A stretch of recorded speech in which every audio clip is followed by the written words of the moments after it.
Question تھا کہ قربانی کس کس شخص پر واجب ہوتی ہے۔ دیکھیں، قربانی کی کچھ شرائط ہوتی ہیں۔ گھر کے جس فرد میں قربانی کے 3 دنوں میں یہ شرائط موجود ہوں گی اس پر قربانی واجب ہوتی ہے۔ قربانی کے دن آپ کو پتہ ہے 10، 11 اور 12 ذوالحجہ، یہ 3 دن جو ہے قربانی کے دن کہلاتے ہیں۔ گھر کے جتنے بھی افراد ہوں ان میں ہمیں ان شرائط کو تلاش کرنا چاہیے۔ جس میں شرط موجود ہو اس پر قربانی واجب ہوگی۔ ایسا نہیں ہے کہ ہم اپنی مرضی سے کہ اس سال چلیں ابا جان کر لیتے ہیں، اس سال امی جان کر لیتی ہیں، اس سال ہم نبی کریم صلی اللہ علیہ وسلم کے نام کی قربانی کر لیتے ہیں، اور ہم وجوب نہ دیکھیں کہ کس پر واجب ہے اور کس پر نہیں۔ یہ طریقہ کار بالکل غلط ہے، کیونکہ جس پر واجب ہے اسے تو قربانی کرنی ہی ہوگی، اور جس پہ قربانی واجب نہیں ہے اگر آپ اس کی طرف سے کرنا چاہتے ہیں تو پہلے اپنا واجب ادا کریں۔ اگر اللہ نے استطاعت دی ہے تو دوسرا جانور ان کے لیے لے کر آئیں، یا جیسے آپ گائے لے آئے تو چلے ایک حصہ آپ اپنا کر لیا، واجب ادا ہو گیا، پھر 6 حصے آپ نفل کسی کی طرف سے قربانی کر سکتے ہیں۔ لیکن یہ طریقہ کار بالکل غلط ہے کہ ہم یہی نہ جانیں کہ ہم پر واجب ہے کہ نہیں،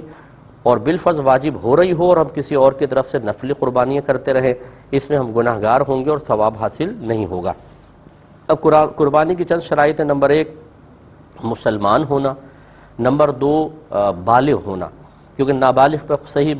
صحیح قول کے مطابق نابالغ پر قربانی واجب نہیں ہوتی ہے۔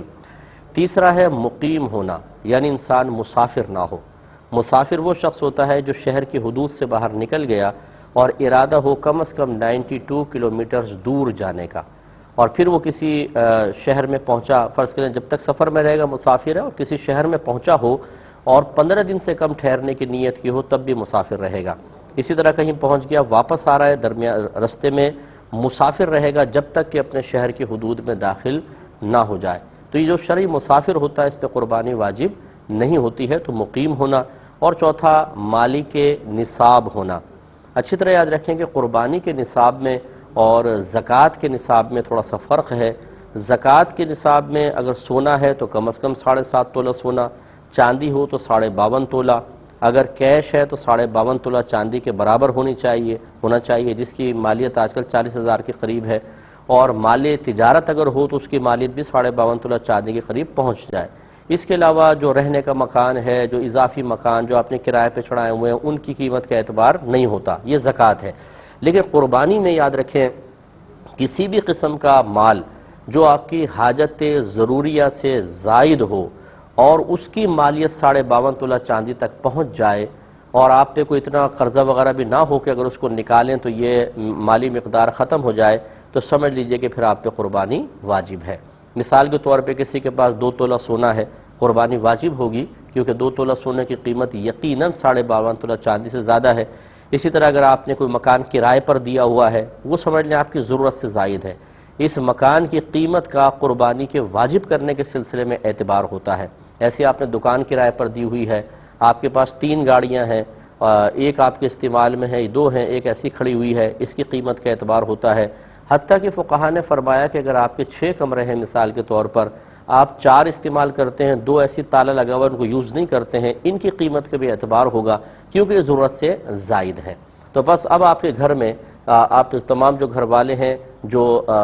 مسلمان ہیں، بالغ ہیں اور مقیم ہیں اور ان کے پاس مال ہے، ہر ایک اپنے اپنے مال کا حساب کرے، تو آپ یہ دیکھیں گے کہ ایک گھر میں شاید ہر سال 1 قربانی ہوتی تھی، لیکن آپ غور کریں گے تو پتہ چلے گا کہ 2-2، 3-3، 4-4، 5-5 قربانیاں واجب ہو رہی ہیں، اور 1-2 سال سے نہیں، سال ہر سال سے ہم قربانی نہیں کر رہے ہوتے اور گناہ گار ہو رہے ہوتے ہیں۔ قربانی واجب ہے، اور واجب کا ترک گناہ صغیرہ ہے، اور گناہ صغیرہ پر اصرار کرنا اس کو کبیرہ بنا دیتا ہے۔ اس لیے اچھی طریقے سے سب اپنا احتساب کریں اور شرائط کو اپنے اندر تلاش کرنے کی کوشش کریں۔ ایک یہ کویسچن خاتون نے فرمایا کہ ان کے 2 بیٹے ہیں، انہیں بھی شوگر ہے اور یہ شوگر کی وجہ سے روزہ چھوڑ رہی ہیں، تو اب ان کے شوہر پورا سال تو خرچہ اچھا خاصا دیتے ہیں، لیکن جب یہ کہتی ہیں کہ میں اس شوگر سے چھوڑے ہوئے روزوں کا کفارہ ادا کرنا چاہوں تو وہ منع کر دیتے ہیں کہ نہ کرو۔ تو یہ جو سال میں پورا خرچہ دے رہے ہیں، کیا اس میں سے وہ بقدر ضرورت تھوڑا بہت نکال کر اور شوہر کی اجازت کے بغیر کفارہ ادا کر سکتی ہیں یا نہیں؟ دیکھیں، پہلے اچھی طرح یاد رکھیں کہ اگر واقعی آپ کو شوگر ہے اور آپ یہ سمجھتی ہیں کہ روزہ رکھا تو طبیعت خراب ہو گئی یا ڈاکٹر نے منع کیا کہ آپ روزہ نہیں رکھیں گی، تو یہ آپ روزہ چھوڑ سکتی ہیں۔ پہلی بات اس میں آپ کوئی گناہ گار نہیں ہوں گی۔ اب اگر آئندہ زندگی میں صحت کی امید ہو تو یاد رکھیں کوئی اس کا فدیہ یا کفارہ کوئی قابل قبول نہیں ہوگا، آپ کو اس صحت کے وقت کا انتظار کرنا ہوگا۔ مثال کے طور پہ بعض اوقات سردیوں میں روزہ رکھنا آسان ہو جاتا ہے، گرمی میں مشکل ہوتا ہے، تو سردیوں کا انتظار کریں اور روزہ ہی رکھیں۔ اگر آپ نے روزہ نہیں رکھا اور فدیہ ادا کرنے کی کوشش کی تو وہ قابل قبول نہیں ہوگا، روزہ آپ کے ذمے باقی رہے گا۔ اور اگر ڈاکٹر یہ کہتے ہیں کہ آپ اس اسٹیج تک پہنچ چکی ہیں کہ اب زندگی میں کوئی امید نہیں کہ آگے آپ روزہ رکھ سکیں، پھر بالکل آپ یہ کر سکتی ہیں کہ ہر روزے کے بدلے میں ایک صدقہ فطر کی مقدار صدقہ کر دیں، اور وہ تقریباً پاکستانی 100 روپے بنتے ہیں۔ اب وہ 100 روپے اگر آپ کے اپنی پاکٹ منی سے آپ کے پاس ہیں تو آپ اس سے ادا کریں، ورنہ شوہر سے ریکویسٹ کریں۔ اب جیسے شوہر آپ کے نہیں دے رہے تو جو آپ کو پاکٹ منی دی جاتی ہے، سال بھر کا خرچہ دیا جاتا ہے، حکم شرعی ہوتا ہے کہ جو عورت کو خرچہ ملتا ہے اگر وہ اس میں سے تھوڑا بہت اپنا بچا کے رکھ لیتی ہے تو وہ اس کی مالکہ ہو جاتی ہے، وہ اس کو اپنی ذاتی ضرورت میں صرف کر سکتی ہے، تو آپ اس میں سے فدیہ ادا کر سکتی ہیں، لیکن یہ پوری تفصیل کے بعد اچھی طرح اس پر غور کر لیجئے گا۔ ایک انہوں نے فرمایا کہ کسی شخص نے دباؤ میں آ کر شادی کر لی اپنے والدین کے، اب وہ دوسری شادی کرنا چاہتا ہے، تو کیا پہلی بیوی اگر اس سے نان نفقہ لیتی ہے یا بچے اس کے لیتے ہیں تو کیا وہ گناہ گار ہوگی؟ دیکھیں پہلی بات تو مجھے سمجھ میں نہیں آتا کہ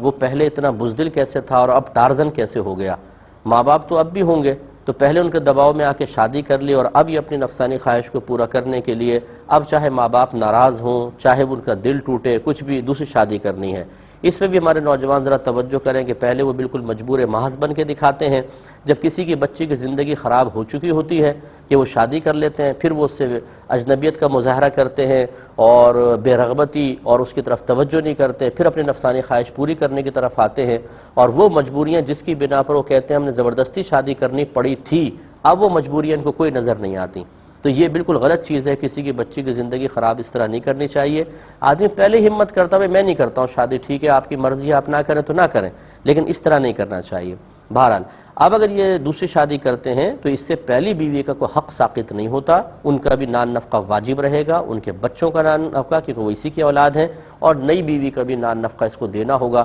کسی میں بھی کوتاہی کرے گا تو گناہ کبیرہ کا مرتکب ہوگا۔ بہن نے کویسچن کیا تھا کہ کیا کوئی ایسے حدیث میں الفاظ ہیں کہ روحیں جمعرات کو گھر پر آتی ہیں اور ایصال ثواب کا مطالبہ کرتی ہیں؟ تو بالکل ایسی حدیث موجود ہے۔ نبی کریم صلی اللہ علیہ وسلم نے ارشاد فرمایا کہ ہر جمعرات کو جو لوگ فوت ہو جاتے ہیں رشتہ دار، وہ گھروں پر ان کی ارواح آتی ہیں اور اس بات کا مطالبہ کرتی ہیں کہ ان کے لیے بھی کوئی نیک عمل کیا جائے، یعنی ایصال ثواب کیا جائے۔ فقہا نے یہ علماء کرام نے حدیثیں کوٹ کی ہیں، یہ غالباً طبرانی کی روایت ہے، تو اس لیے